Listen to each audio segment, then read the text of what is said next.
Stop what you're doing. Listen up good. Mike Gillespie, explain. Mind that you are not allowed to set off fireworks within the city limits, and yes, that does include the beach. The Corpus Christi Fire Department says that to do so could get you a fine of up to $2,000 per package of fireworks. Exactly. And let me tell you, I told you the story about what happened on Friday, and you better believe me, you set off fireworks city limits, that's a fine for $2,000, and you can go to jail. This isn't a joke. Many people have, it's a safety issue. And people are freaking blasting off fireworks, especially, and no one's understanding that, so a big fat common sense alert.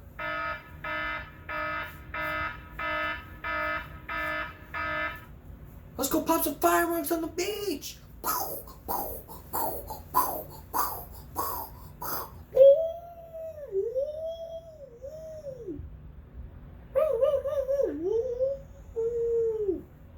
What's going on here? You blowing fireworks on city limits? That'll be $3,000, please. Man, I don't blow fireworks, man. Well, sorry, it's the city limits. You can't do that. You see? That's against the law. And in most areas, you can go to jail. You don't pay $3,000, you're going to jail.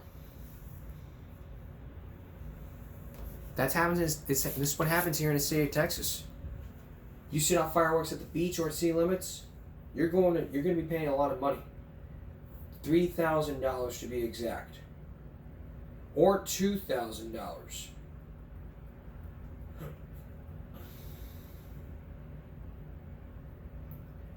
What you need to do is to understand, hey, I better not set off fireworks on city limits. If I do so,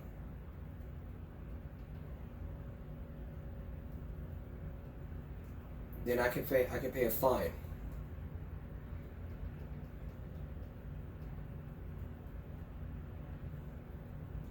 And for the love of God, can we not hear fireworks?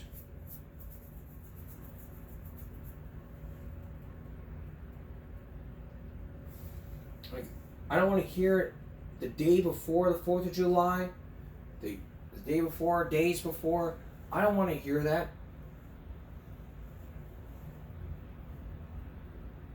I really don't.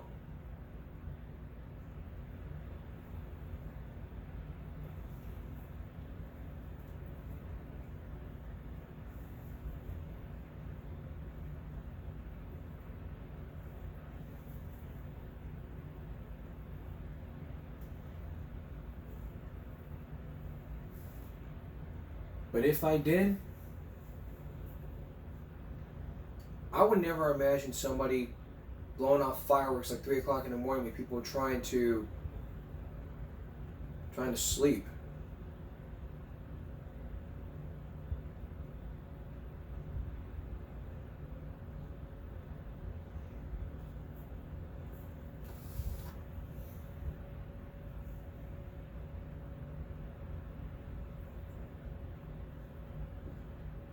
It's not here. But really, I don't want to hear it. Hearing damage can happen, safety issues. You do that to somebody, and it's a huge safety issue. Really huge. Look it up. Injuries have happened. And nobody takes the blame. You just point the finger at yourself and say, hey, I blew the fireworks. I should be punished. Pay the $2,000 to $3,000 fine, and boom. Don't do it again. Per package of fireworks.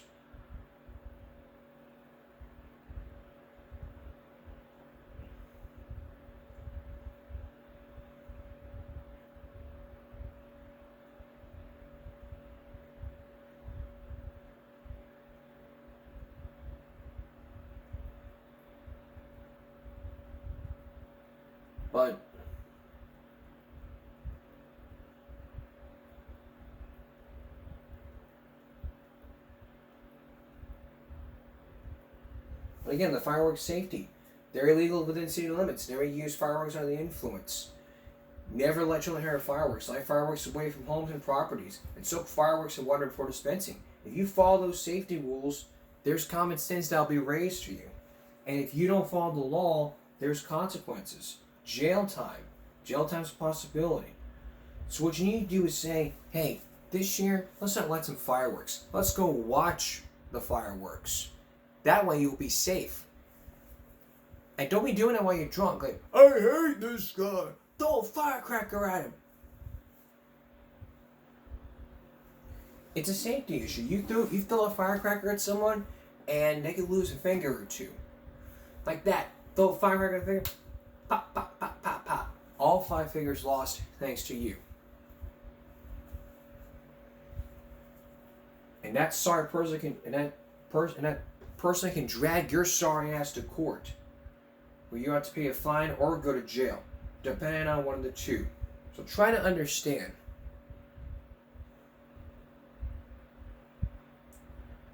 Watch the fireworks. Don't light up the fireworks. Let's all be safe here. Okay. Come out next. These women have been sexually abused by prisoners, but this man says it happened before. We're going to hear his side of the story along with the victims. Did they have anything to do with this? Chris Hansen with a Dateline investigation. Stay with us. Here's a question for you women out there. Imagine going to prison and a male officer comes in and takes advantage of you, sexually abuses you. What would you do? Would you allow that to happen, or would you tell him no and make him back away? But if he didn't, would you allow that? Would you still allow that to happen, or just back away? In this next story, you're about to meet some women who say that this person you're also going to meet sexually abused these women, and this person came forward to tell his side of the story about what happened. That he was the one that did this, and no one knew anything about it. Here's Chris Hansen. Ladies, introduce yourself. He says if I don't do what he wants, he's gonna make my life, miserable in here.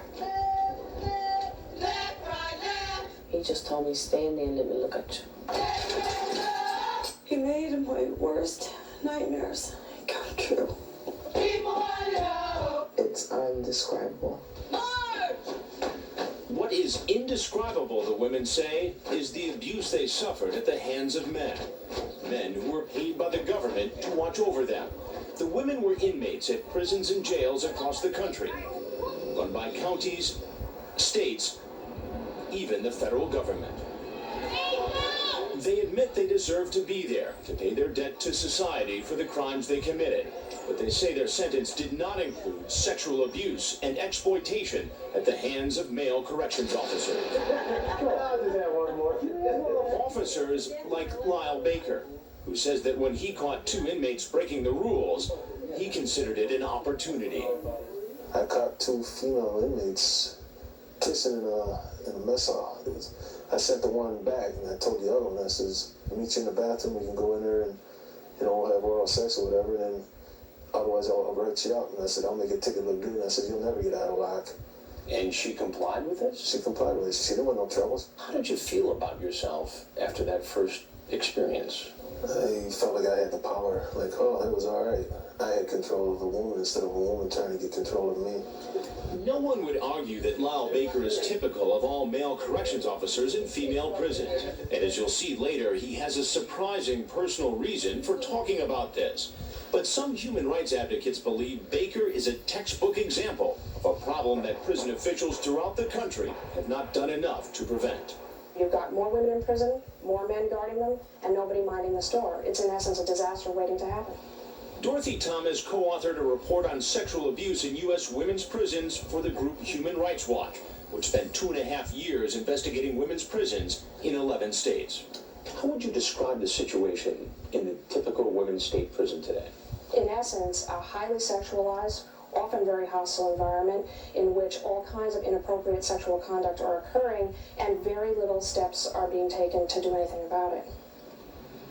The United Nations is now investigating whether women's prisons in this country are violating international law. The U.S. Department of Justice is suing the states of Michigan and Arizona for failing to protect female inmates from sexual abuse. Charges both states deny. During a 6-month Dateline investigation, we reviewed hundreds of pages of documents and interviewed dozens of inmates, advocates, and prison officials across the country. It would be unfair to suggest that only male officers are capable of abuse, or that female inmates never make false allegations or seek to trade sex for contraband or special treatment. But putting male officers in close contact with female inmates has created significant problems and risks. And we found that in many cases, there are not sufficient safeguards to ensure that someone like Lyle Baker will be quickly caught and punished. How many women inmates do you figure you had sex with? At least 7. 7. At least. You had a reputation for doing this. Yeah, my name went around. And a supervisor never talked to you? Nope, not one. This is the state prison where Lyle Baker worked for 6.5 years, Albion Correctional Facility in upstate New York, one of the largest women's prisons in the country. Albion made headlines 2 years ago when Amy Fisher, infamous for her affair with a mechanic named Joy Buttafuoco and for shooting Buttafuoco's wife, charged that 5 Albion officers had raped her. Fisher sued prison officials. Last year, a federal judge ruled that many of her charges were not credible, but also said there are indications that all is not right at Albion. Prison officials say they've worked to address those problems, and they granted us extensive access to the facility. So this is our mess hall down here. Approximately 1,400 women are serving time here for everything from theft to murder. It may look like a campus, but this is a medium security prison. Inmates are closely supervised, and 4 out of 5 of the officers guarding them are men. Okay. There are some things that male officers are not allowed to do, You changing? Yes, I am. like strip searching inmates or supervising medical exams. Still, it is mostly men who watch the inmates while they're working, and men who watch them while they're eating. Ladies, get ready for calm. It is mostly men who make rounds past what are essentially their bedrooms, and men who are responsible for the security of the bathroom and the shower areas. Will you act accordingly? Officers have a lot of authority. Their direct orders must be obeyed. Why don't you stand over here against this pole for a few minutes? Let me see what I'm going to do with you. Hey, just stand over. A disciplinary report written by an officer could cause an inmate to lose her work assignment, Probably going to get it if she does do it. be locked in a cell 23 hours a day, or even lose a chance at parole. Do your job button and also your job buttons. Male officers also pat frisk female inmates. This New York State training film demonstrates proper pat frisk procedure. Notice how this officer presses his hands against this inmate's body, probing under her breasts and between her thighs, looking for hidden weapons, drugs, or other contraband. Because many female inmates have histories of sexual abuse, a federal court ruled that pat frisking by male officers was cruel and unusual punishment in a Washington state prison. But in New York and many other states, the procedure is permitted. Start from your shoulders. But not all officers pat frisk by the book, according to Kathy Tasikas, a convicted robber with prior prostitution convictions. And then start. She spent 2 years at Albion and says one officer in particular would grope her and other inmates. When he starts, he'll go and like this and around. This is one specific guard Right. at Albion. Mm-hmm. Didn't anybody ever complain? They complain, they write him up, they grieve him and everything. But he's still there, still on the job. He's still there. Nothing happened. Back to the dorms around 10 o'clock. And Janelle Andrews, the superintendent of Albion, says she assigns supervisors to observe pat frisks whenever she hears complaints like those of Kathy Tasikas. You have a double locker. But Andrews says she receives very few complaints from inmates about pat frisks in particular, or sexual misconduct in general. I think it's important that everyone recognize that Albion is not a sex-crazed institution. As a woman, As a superintendent of a prison facility, are you comfortable with male corrections officers pat frisking female inmates here? Yes, as long as they're performing it in a professional manner, as they're trained by the department. But Kathy Tasikas says an improper pat frisk is not the only thing that happened to her at Albion. Once, while she was working in the prison kitchen, she discovered that a male officer had followed her into a supply closet.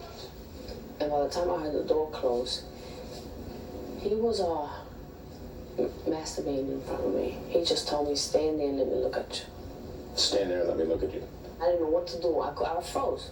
She says she never reported the incident because she didn't want any trouble. She was 21 years old when she first came to Albion, far from home, lonely, a ripe target for someone like Lyle Baker. Baker was just a few years out of the Corrections Officers Academy when he transferred from a men's prison to Albion in 1989. He says he had gone through a bitter divorce and felt that women were always trying to use him.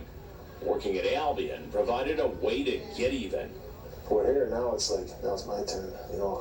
I'm in control. His training failed to change that attitude, and neither did the prospect of being reported and investigated. To me, you're gonna have to get a picture of me actually having intercourse with this inmate to prove it. Otherwise, it's my word against hers. Why do you think it was that you never got caught? I knew the system. I knew when I could do it. I knew when the sergeants were going to make rounds. But there was one thing Lyle Baker had not counted on. Kathy Tasikas. And I seen her. She's a very attractive woman. And I says, hey, you want to start some rumors? I said, let's go for a ride. What he did would change their lives forever and outrage Lyle's fellow officers. A man took an oath to do something, do the right thing, and he violated it. He violated us. And by violating us, they meant violating the rules. When we come back, the conclusion to Chris Hansen's story, and the prison guard tells, again, his side of the story about what happened when he sexually abused Kathy Tasikas. More when we return. Stay with us. Returning now to our story, you heard Lyle Baker said he had sex with a dozen inmates in those female prisons. The question becomes, what is his motivation for coming forward after he did this? And how many other women inmates have been sexually abused in those prisons? Once again, here's Chris Hansen. As outrageous as it sounds, Corrections Officer Lyle Baker saw nothing wrong about having sex with female inmates. To me, it was almost like consensual because she was wanting it just as bad as, as I was. Why? Because she didn't say no and fight you off? Yeah. That's the way I felt at that time. The way I felt at that time, in my mind, it was. Because she was lonely, I was, Yeah, but she also knew that you could make her life a living hell. Yeah. If she turned you down. Correct. But Baker says he only threatened an inmate once. After that, he just preyed on their vulnerability. I treated them like they were somebody. You make it sound like you were working in some singles bar as a bartender or something, not as a prison guard. It was easier for me to pick up a woman in there than out in the street. And he says he knew exactly where to take the inmates for sex. Stairwells, supply rooms, even staff bathrooms. In a way, I was making them build up their character. Building up their character? Yeah. They're in jail, they had a rough life, say their father's beating them, raping them, whatever. I'm telling them, you're a good-looking woman, why are you in here? But you're only doing that to have sex with them. Correct. You didn't think that was some form of abuse? No. Only thing on my mind was myself. Getting even with a woman. And that's exactly what I did. Prison officials say that they are not aware of any complaints about Lyle Baker and find it hard to believe he could have done what he claims without getting caught. But the question is, why even put male officers in such close contact with female inmates? The United States is one of the few countries that does, according to Dorothy Thomas of Human Rights Watch. In many countries of the world, men are kept out of the women's prisons precisely because the authorities understand the risk of abuse. In the United States, men are allowed in the women's prisons because of our equal employment laws. Equal employment laws, and in the case of Albion, union rules that award jobs based on seniority. And and prevent the superintendent from simply hiring more female officers.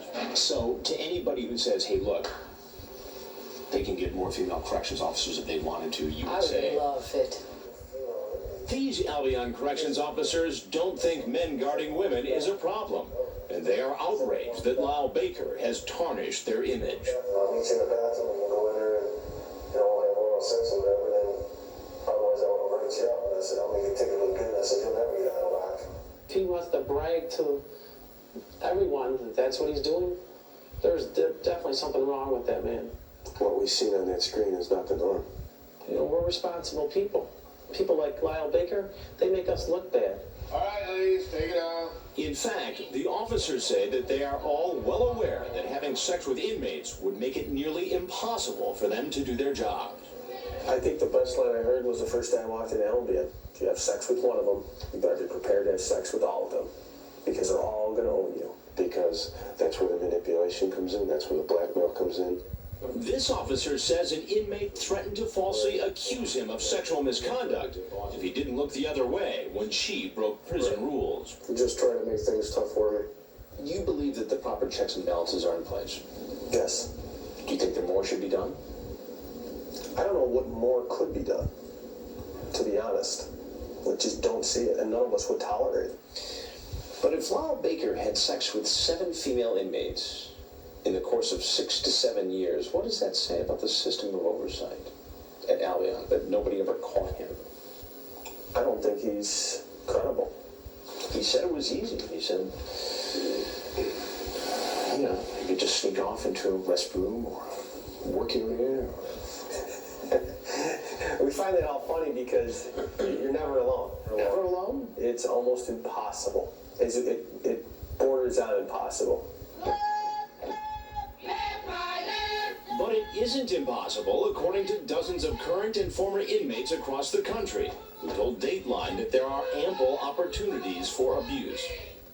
Ellie Cruz, who served time for prescription fraud, says it all began with sexually explicit talk in a California jail yard. They would tell me how they liked it and what they wanted to do, and that How they liked what? sex, what they liked to do, and what they would do to me, and I had to stand there and listen to it.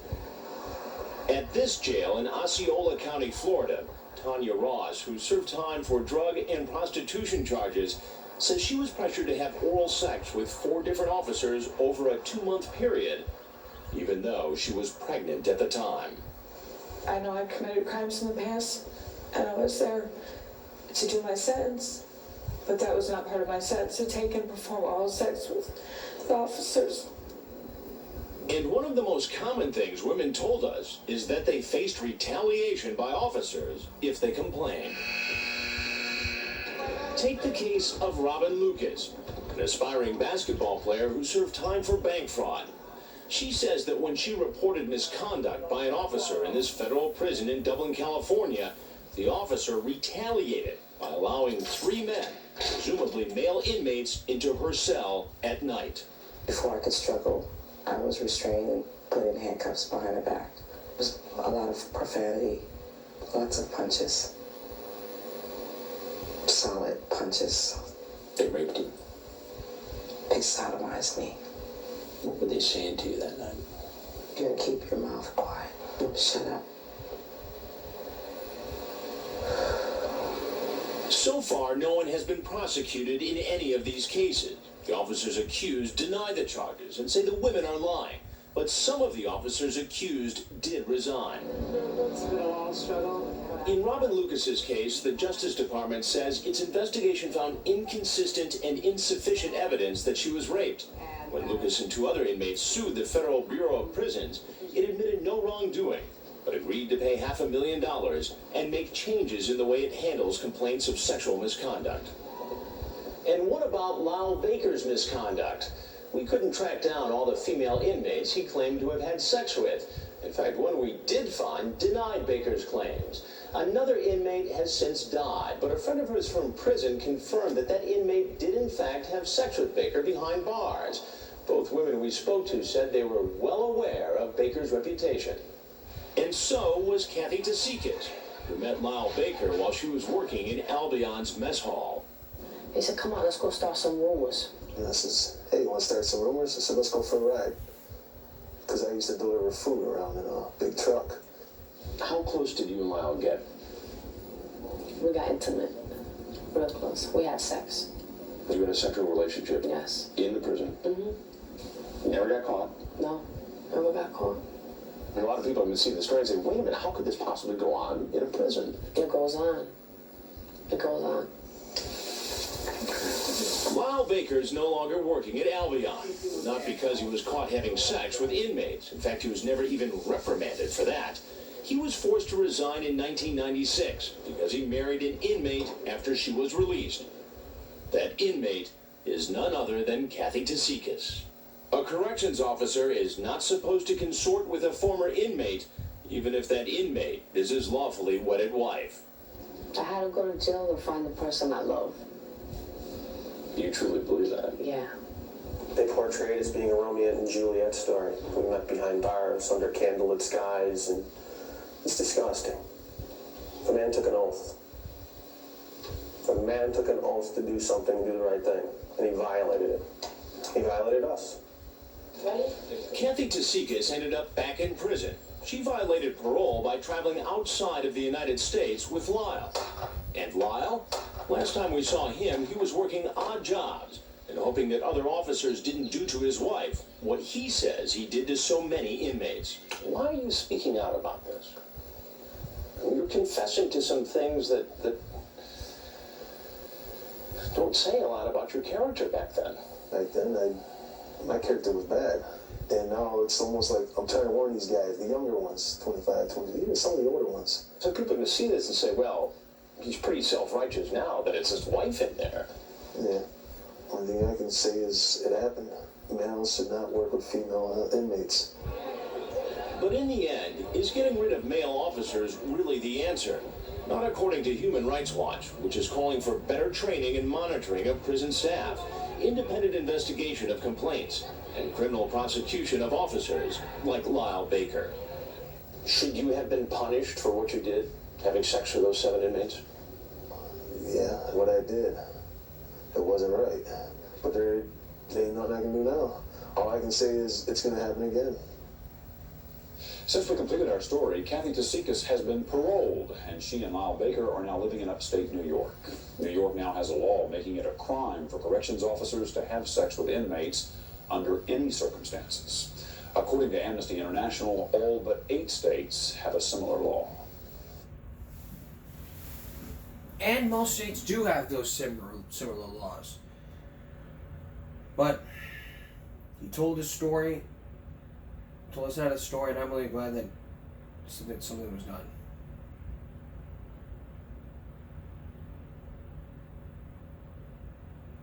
Okay.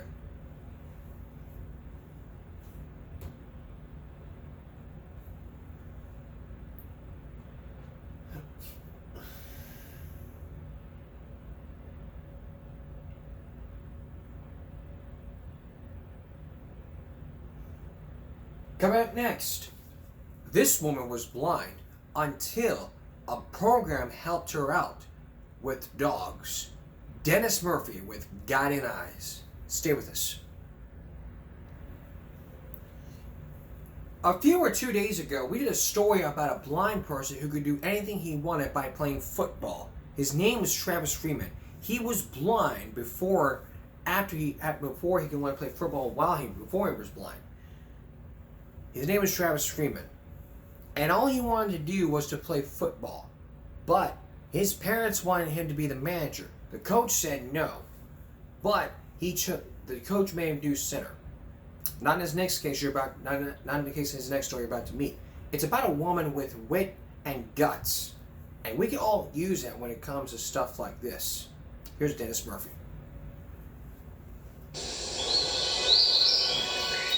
To see color clearly, to see the beautiful things on the face of this earth and all of the creatures, to see faces, to see trees, to see leaves, to see my silly dog. I am learning how to see with my soul. It happened a few days before Christmas, and at first, Desiree Stan thought just maybe she was getting the best gift of all. She'd lost the vision in her left eye 7 years before, but now something in her eyes was changing, maybe for the better. Tingling with excitement and hope, she made an appointment with the eye doctor. I went to the doctors with joyful anticipation that I was getting my sight back in my left eye, and in fact, he informed me I was going blind. And how much later was it when you actually lost the vision? 2 days. A 44-year-old working single mother gone blind almost overnight. I turned to my doctor and I said, oh my God, what am I going to do? What am I going to do? How am I going to live? How will I survive? He said to me, I don't know, but you're going to have to find a way. It was a blocked vein that caused the blindness. What do you think you had? A blocked vein that stopped the clock for Desiree on December 20th, 1995. That first day, how did you go about just the routines of your life? I didn't. I laid on my couch and I waited for the sun to come through the window so I could feel it. Blind and almost paralyzed by fear. I was afraid of falling. I was afraid of looking foolish. And so I locked myself literally in my home. And it dawned on me that I was taking the one place on earth that I love very much, that I hated it. Because it was not my prison. It was a prison. How could she ever raise her 11-year-old daughter, Mandy? Okay. Her consulting business was all about numbers, poring over the books for new car dealers. How could a blind person do that? I envisioned myself living in a basement on public assistance. As we sit here, Desiree, can you see any of me? I can see the top part of your form because it's dark against the light chair. You see shapes? I see some shapes, yes. Every morning when I get up, most everything is white. But her prospects were black as night. I'm probably one of the strongest people he'll ever meet. And it dropped me to my knees in a flash. It was overwhelming. Absolutely overwhelming. Life as she'd known it was finished. It was truly the depths of despair that I think any human being can go through. And I had the pills in my hand. You were looking over the edge. Yeah. How'd you crawl back, Desiree? I reached down real deep. For every ounce of inner strength I could muster. I did it then for my daughter. I do it now for me. Starting over, Desiree had to put her life back together piece by piece, relearning everything from getting toothpaste on the toothbrush to making sure her shoes matched. She put her career on hold. Everything she did now was focused on learning how to be a blind person. The only thing I didn't have to relearn was sleeping. Reading? Desiree had devoured books. Now she was learning to read with her fingertips. It's a building process. Letters to words, words to sentences, sentences to paragraphs. And then the Braille instructor says, okay, now, what did you just read? And you sit there and you say to yourself, oh my God, what did I just read? She had to learn to get about by tapping a cane. It's hard as hell to get around. Blindness is lonely. It's like being in a cocoon. So you're taught to break out of that cocoon with mobility training. I've been on a bus and That's why we're doing this. oh my God, it's got to be 30 years. The goal is to be independent, to get around a city by bus. Does this bus go to North Pearl Street, Rite Aid? Learn to trust your ears at busy intersections. Listening to the hum of traffic to tell whether the light is red or green. Is there a light here? You tell me. I'm not doing all this work to get hit by a car. Potholes, cracks in the sidewalk, things that used to be just annoyances now could break her neck. Desiree's teacher took her to downtown Albany, New York for a gritty lesson with obstacles galore. Like this bicycle left in the middle of the sidewalk. Desiree knew it was there, somewhere. She overheard two bystanders giving cynical play-by-play as she approached. She's gonna hit the bike. You watch, I'm telling you, she's gonna hit the bike. And when I hit the bike, They were excited as hell. I told you she hit the bike. She hit the bike. That's what the cane does for me. The cane. That cane really bugs you, doesn't it? It bugs the hell out of me. I hate it. I feel pitiful. And you don't want to be pitied. Yeah, I don't want anybody's pity. Absolutely not. I'd be happy for me. I'm out and about. I'm not locked in my house. But the clock of her life was still stopped at that December day. Even though the cane works well for most, Desiree needed something more to get back to where she was before she lost her sight. I'll throw the damn thing out. Have you always been a scrapper like this? Always.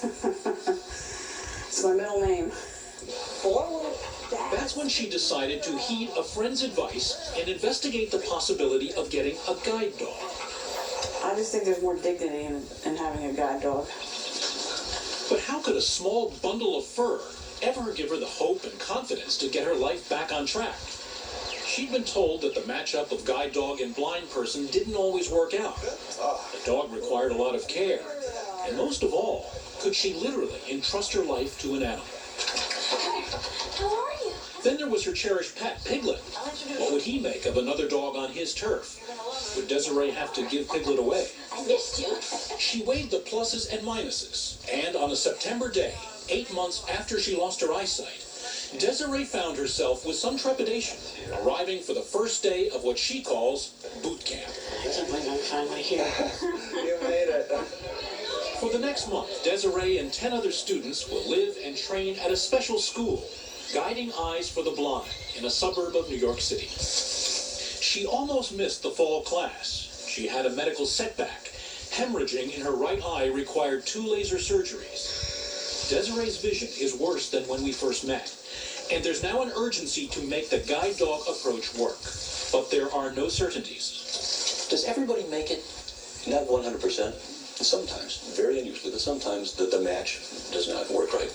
And Desiree is aware of that. The thing I'm most nervous about is my reaction to the dog and to the... It's so important. It's like a first date. No. No, it's just, it really is. I've tried so hard to put my life back together again, and this is really the last piece. Now, if the dog could just drive, we'd be all set. Girl. They can't drive, but trainers have coached a very select group of dogs to do something better.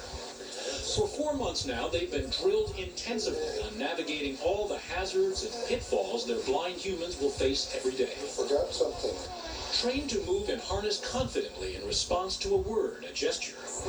And when the partnership works, the Guiding Eyes directors have seen locked doors swing open. All right. Is it independence for the blind person, or is it something short of that? It is independence. It is independence in a very fullest sense. And soon these dogs will be assigned to the new class of students. The staff has even tried to match the personalities of the dogs with their masters. Desiree wonders who they pick for her. Pitbull. I don't know. It'll be interesting to see. There are nervous first meals. Desiree and the other students won't meet their dogs for 2 days yet. In the meantime, trainers play the part of the guide dogs and exercise them. And then finally, for the first time, the students are assembled to hear the names of their new partners. Dietrich, you're getting a dog named Kara. Yes. And Desiree, you're getting a dog named Ruth. R-U-T-H, Ruth, a female yellow Labrador. The students return to their rooms while the dogs are ready. Then one by one, they're called back to meet the creatures Desiree, please come to the Campbell Lounge. who will serve not only as their eyes and as their companions, but will become part of the very essence of who they are for the next 8 to 10 years. I can hear her. I can hear her. Okay. When you're ready, Desiree, give her a nice, happy call. Come on, Ruth. Girl. Come on, girl. Come on. Ruth, meet Desiree. Desiree, meet Ruth. She's beautiful, isn't she? Yeah, she is. She's a gorgeous girl. Now the work begins. Love her, too. And the work will begin when we come back. And when we come back, will the relationship between Desiree and Ruth be a struggle or a helping hand, guiding through the streets. Dennis Murphy with the conclusion of a dark victory. Stay with us. We'll be right back with the conclusion to the dark victory and the season finale of our show. Stay with us. Now the conclusion to our story. 8 months after Desiree became blind, she had a new companion, a yellow Labrador girl dog named Ruth. But to make that kind of relationship work, you need time, patience, and above all, confidence. The question remains, will Desiree and Ruth have those 3 things, or will the relationship come to an end? Here's Dennis Murphy with the conclusion to our story.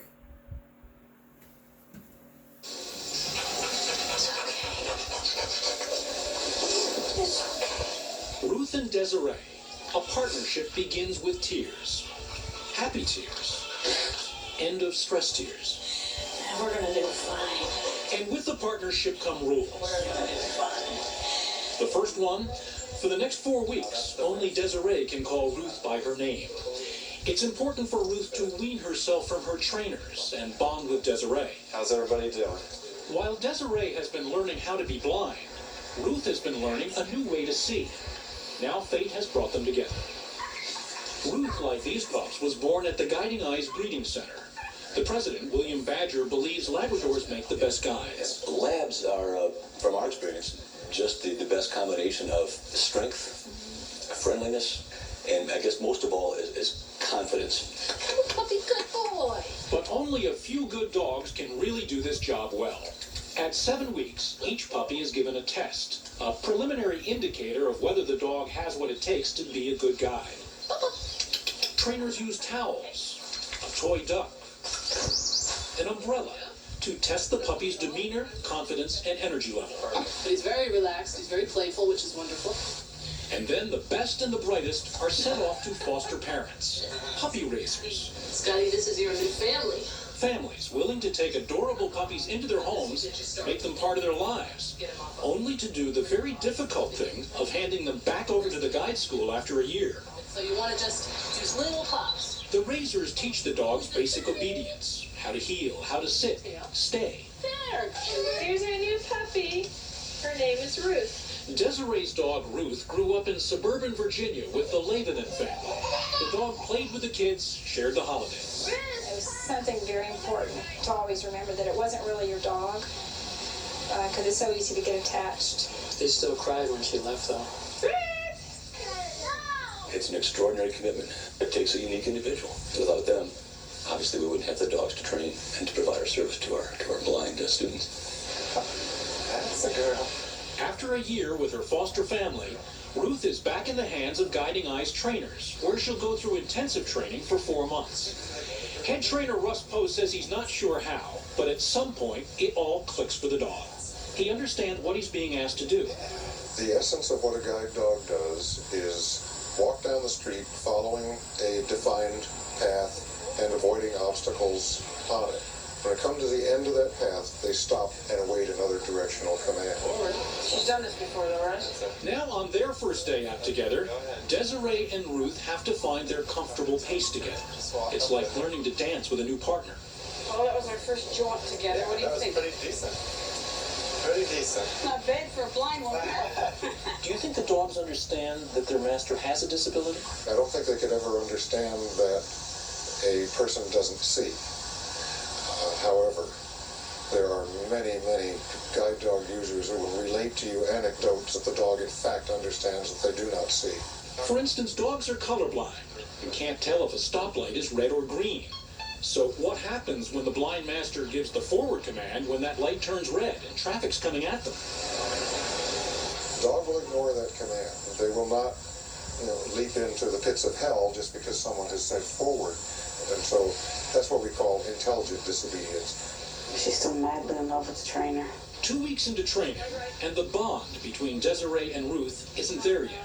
Right, Ruth. Ruth. That's the girl.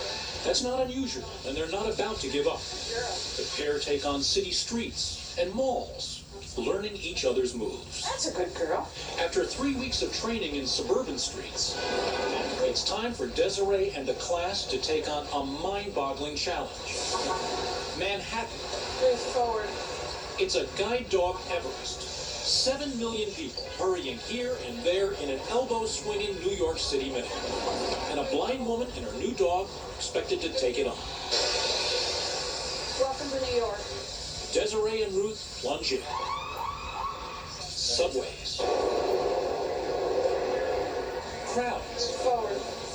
Unexpected holes in the ground. Wait. A dog's worst distractions. Good girl. Probably the hardest thing is the speed. I have short legs. Sometimes she wants to take off a little faster than I want to go. But Desiree and Ruth are doing just fine. Good girl. What could have been really scary turns into a good day out. It sets loose sweet memories for Desiree. The last time she was in Manhattan was just 10 days before she lost her sight. The traffic, the smells, the hot dogs, the taxi cab, the sun peeking through the skyscrapers. It makes me feel almost back to normal. Cheers. And that, after all, is what all the training is about. Finding normal. Maybe a new normal. Forward. For nearly a month now, Desiree has trained 7 days a week, gotten up each morning at 6 a.m. And finally, graduation day has arrived. Families, friends, and a nice touch. The foster families who raise these dogs as puppies all come together to celebrate a new beginning for these new partners. Isn't she wonderful? Ruth's foster mom, Brenda Lavenin, is there with the whole family, proud as they can be of Ruth. She's changed a lot from that cute little bouncy puppy to a dog that looks well behaved and ready to serve. The September class of 1996 welcomes you to our graduation from Guiding Eyes for the Blind. It's a chance for the students to say thanks and to share their stories. I have spent the last few months of my life getting up each morning and turning my back on the curse of blindness and telling it, you cannot have me, I am not yours, not today. There was a moment in time when I lost my eyesight and a door slammed shut in my face. I find myself walking towards that door once again, at which point I will open it and resume my life on this journey through this moment of time. On my right is my beautiful daughter, Amanda. And on my left, Wilkie Ruth. I don't think I can lose. Indeed, I think I've already won. Desiree and Ruth are going home to Albany. The real world now, away from school, no trainers as guardian angels a few steps away. I'm so happy to be home. With a new member of the family. There are still some questions. How will Ruth adjust? Will she and Desiree's other dog get along? I gotta hope they like each other. Or will Piglet have to be given to Desiree's brother? Hotels wagon? Thankfully, Piglet and Ruth hit it off. It'll take some time for Ruth to feel at home, so she won't be put to work for a few days. Leave the pears alone. When Desiree is holding onto that harness, Ruth is a serious worker. But when she's just on a leash... Ruth is a naughty puppy. It's exactly like having a small child. I've had to child-proof my house. You ran this morning. And Desiree is back at work. Back in the thick of her consulting business she loves so much. Desiree and her new silent partner in the firm. It goes beyond partnership in any sense of the word. I depend on her for my safety and for assistance, and she depends on me for love. And a nagging worry is over. Ruth and Desiree have finally bonded. It was slow in coming, maybe, but Desiree feels that's made the ties between them even stronger. I could not have imagined having such strong feelings of truly of love for a non-human creature. I love her dearly. I love her deeply. Ruth is becoming a part of me. As for that white cane, it hasn't been unfolded since her first day at Guiding Eyes. Don't be so silly. Desiree is back to where she was before she lost her sight. The clock has started again. It was a cruel Christmas season the December she went blind. And 1 year later, this past Christmas, the greatest gifts turned out to be family and friends who saw her through. And the companionship of one special partner who is so much more than that. My life is wonderful, and people hear me say that and they say, "My God, you're blind. How can you say you're happy?" I'm happy. I don't feel blind anymore. I felt different before. I don't feel different anymore. I'm the happiest I've ever been in my life. What a truly remarkable story for our Season 6 finale. We'll be right back with our viral break. Stay with us. As we end Season 6, the viral break happens. Can you ever imagine your dad passing gas? And then for the talent show, you gotta go with a rap song. Dad has gas. Dad has gas. Comes out of his ass with the pass. Well, take a look at this viral video, 1.1 million views. Dad, your farts are deadly.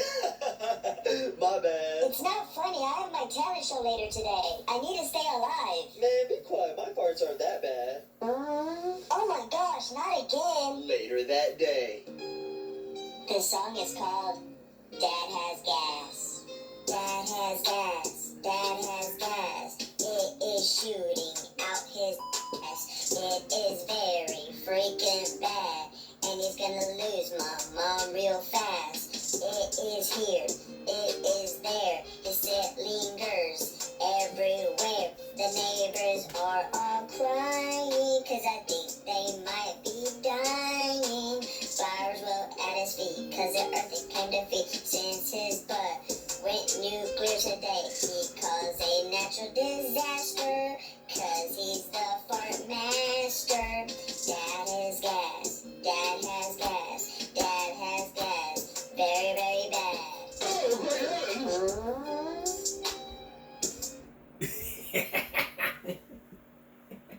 Oh, good heavens.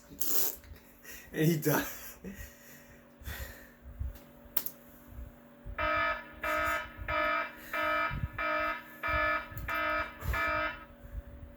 You never want to do that. Pass gas in front of your child. I mean, it is deadly, yes. But don't go right. If you're going to write a song about it, make it clean. Hell, turn it to country for all I care. Make it country. Yeah, to a little honky tonk, heartbreak, everyday life. Just a more Luke Combs. Make it country if you have to. But don't make it to a freaking rap song, man. This got millions of views. And I'm really glad. Yeah,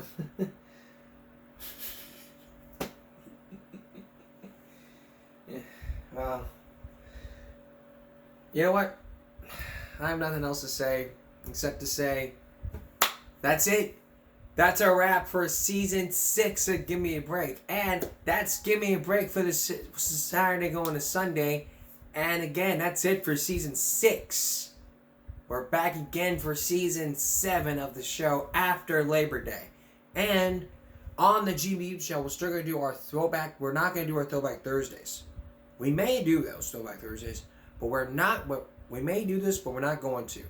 Instead, if you remember in the past on this channel, we've done Back to School Month. So we're going to do Back to School Month. We're probably not going to do it for Thursday, but if we are, we're going to do it every Thursday. So we're not going to be back on this channel until the 24th,